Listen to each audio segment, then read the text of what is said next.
Hello नमस्कार साथियों, स्वागत है आप सभी का शालू आर्ट क्लास में। कैसे हैं आप सभी लोग? उम्मीद है आप सभी लोग एकदम स्वस्थ और अपनी अपनी तैयारियों में व्यस्त होंगे। मैं भी बढ़िया हूँ।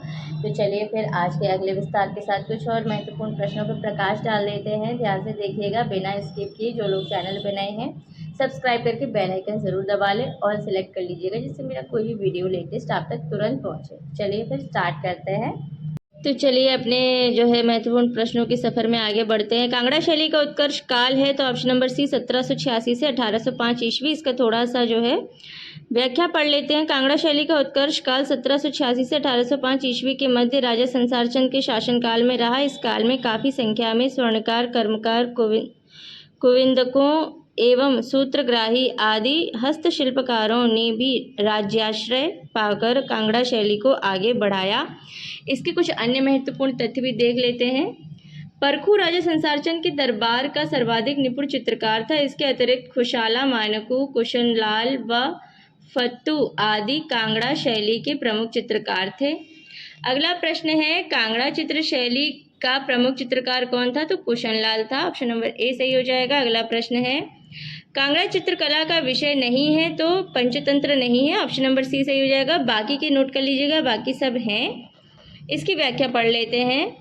कांगड़ा शैली का दृश्य प्रधान तथा रोमांटिक है। कांगड़ा चित्र शैली के विषयों में रामायण, दुर्गा सप्तशती, महाभारत, शिव पुराण, कृष्ण लीला, हरिवंश पुराण एवं श्रीमद् भागवत आदि प्रमुख थे। केशवदास लिखित कवि प्रिया, रसिक प्रिया एवं नल दमयंती की प्रणय कथा का चित्रण, जयदेव लिखित गीत गोविंद बिहारी सतसई और इसके साथ ही रागमाला, 12 मासा तथा नायक नायिकाओं के अनेक सुंदर चित्र कांगड़ा शैली के प्रमुख विषय रहे। अगला प्रश्न है, कांगड़ा शैली के चित्रों के विषय हैं तो ऑप्शन नंबर डी यानी कि रागमाला, कृष्ण लीला, नायक नायिका उपरोक्त सभी सही हो जाएगा। चलिए अगला प्रश्न है, चित्रकला की किस शैली को रंगों का काव्य कहा जाता है? तो ऑप्शन नंबर सी कांगड़ा सही हो जाएगा। चित्रकला की कांगड़ा शैली को रंगों का काव्य कहा जाता है। ये चित्र रूप और रंग के गे सम्मिश्रण के लिए जाना जाता है। प्रेम विषय पर आधारित कांगड़ा की चित्रकला वास्तव में गुलेर शैली का ही परिष्कृत रूप है। इसमें स्त्रियों के सौंदर्य पर अधिक कार्य हुए हैं। अगला प्रश्न पढ़ लेते हैं। पहाड़ी स्कूल, कांगड़ा स्कूल एवं राजपूत स्कूल आदि का संबंध है तो ऑप्शन नंबर डी से यानी कि चित्रकारी से है। चलिए, पहाड़ी स्कूल, कांगड़ा स्कूल एवं राजपूत स्कूल आदि शैलियों का संबंध चित्रकला से है। ऑप्शन नंबर डी सही हो जाएगा। अगला प्रश्न पढ़ते हैं। नीचे चित्रों की कुछ विशेषताएं दी जा रही हैं, इनमें कुछ कांगड़ा की हैं। इनके नीचे दिए कूटों में से केवल कांगड़ा की विशेषता वाले कूट को चुनिए। आप माप में बड़े चित्र, ब समृद्ध रंग योजना, स मृदु व अबोध चेहरे, द सुस्पष्ट मोटे व अलंकृत रूप, त विषय की विविधता, थ घुमावदार रेखाएं।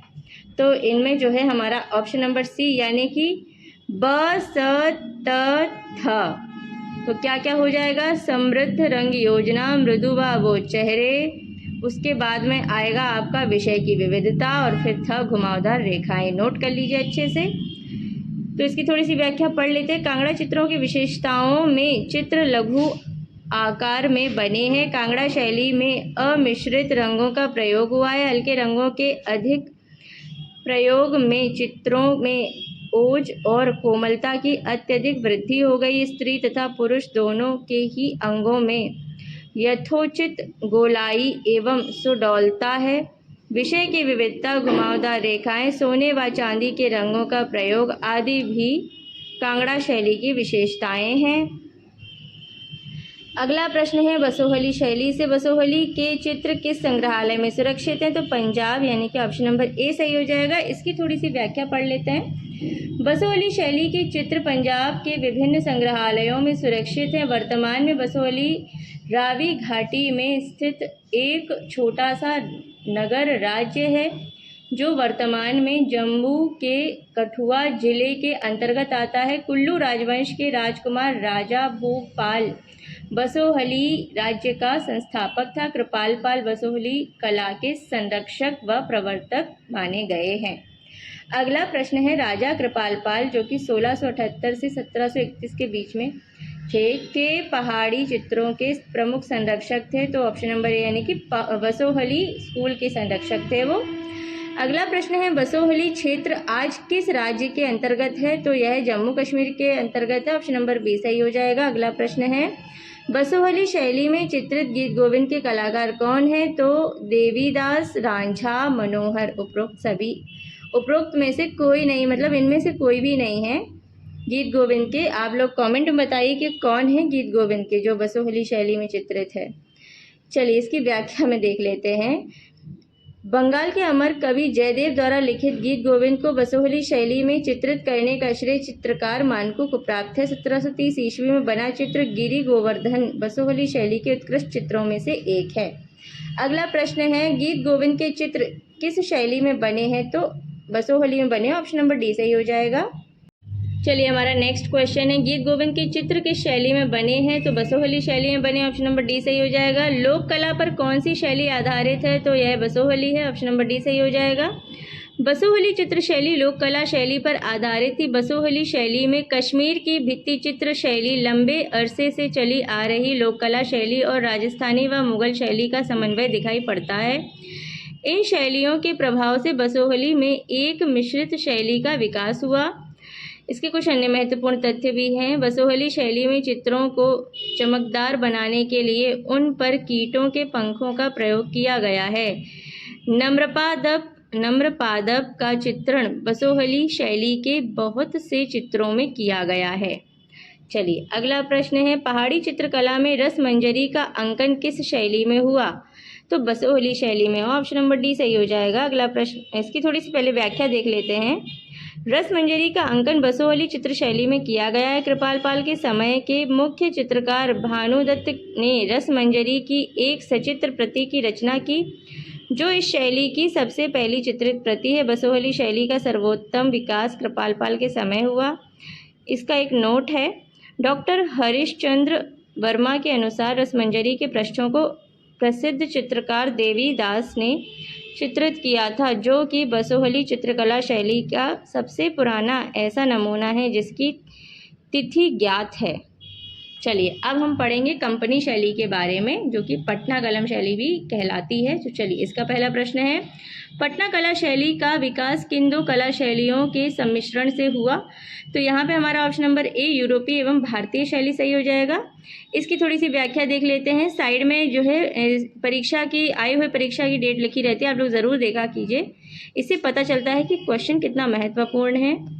पटना कला शैली का विकास यूरोपीय एवं भारतीय शैली के सम्मिश्रण से हुआ। इसका दूसरा नाम कंपनी शैली भी है। अंग्रेजी प्रशासन तथा व्यापार का विशिष्ट केंद्र होने के कारण पटना में अंग्रेज व्यापारी, धनाढ्य तथा कंपनी के अधिकारी निवास करते थे। इनके आश्रय में कलाकार एंग्लो इंडियन स्टाइल में चित्रण करते थे। अर्ध यूरोपीय ढंग से पूर्व पाश्चात्य मिश्रण के आधार पर पटना शैली में पशु पक्षी, प्राकृतिक चित्र, लघु चित्र, भारतीय जनमानस तथा पारिवारिक चित्र बनाए गए। पटना शैली के कलाकारों ने अबरक या अभ्रक के पत्रों पर अति लघु चित्रों का निर्माण आरंभ किया।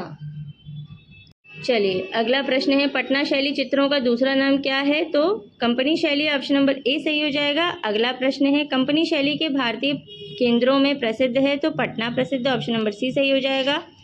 अगला प्रश्न है, उत्तर भारत में कंपनी शैली का प्रमुख केंद्र था? तो यह जो है हमारा ऑप्शन नंबर यहाँ पे सी सही हो जाएगा, नैनीताल। अगला प्रश्न है, कंपनी अथवा पटना शैली सबसे पहले किस नगर में पल्लवित हुई? तो पटना में पल्लवित हुई। ऑप्शन नंबर सी सही हो जाएगा। अगला प्रश्न है, पटना शैली के चित्रकारों को सर्वप्रथम किसका संरक्षण प्राप्त हुआ? तो अंग्रेज अधिकारियों का हुआ। ऑप्शन नंबर डी सही हो जाएगा। अगला प्रश्न है, अंग्रेजी शासन के कारण जिस नवीन चित्र शैली का जन्म हुआ वह थी? तो कंपनी शैली थी। ऑप्शन नंबर सी सही हो जाएगा। अगला प्रश्न है, कंपनी शैली के चित्रों में किस प्रकार के विषय विशेष तौर पर चित्रित हैं? तो यहाँ पे जनमानस के हैं। ऑप्शन नंबर बी सही हो जाएगा। अगला प्रश्न है, कंपनी शैली का प्रारंभिक केंद्र था? तो यह हमारा जो है पटना था। ऑप्शन नंबर डी सही हो जाएगा। चलिए इसकी थोड़ी सी व्याख्या भी पढ़ लेते हैं। कंपनी शैली का प्रारंभिक केंद्र पटना था। दिल्ली के कुछ मुगल शैली के चित्रकार आश्रय की तलाश में पटना तथा कलकत्ता में आ गए। इन कलाकारों ने एक विशिष्ट शैली कंपनी शैली अथवा पटना शैली को विकसित किया। अगला प्रश्न है और ये आज का हमारा लास्ट प्रश्न है, कंपनी शैली के प्रसिद्ध कलाकार कौन थे? तो ईश्वरी प्रसाद थे इनमें से। ऑप्शन नंबर डी सही हो जाएगा। इसकी व्याख्या पढ़ लेते हैं।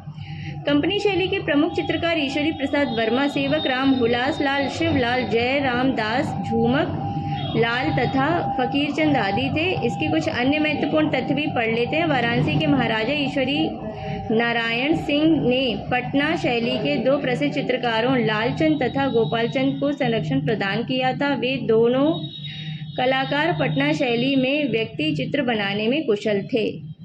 तो साथियों, यहाँ पे हो जाते हैं आज के भी हमारे बहुत महत्वपूर्ण प्रश्न खत्म। तो आशा करती हूँ कि आप लोगों ने ध्यान से सुने होंगे, समझे होंगे। लिख कर ज़रूर देखिए, पीछे का रिवाइज करते रहिए। हर बार बोलते अपनी सेहत का भी ख्याल रखिए। मिलती हूँ नेक्स्ट वीडियो के साथ। तब तक के लिए take care and bye bye.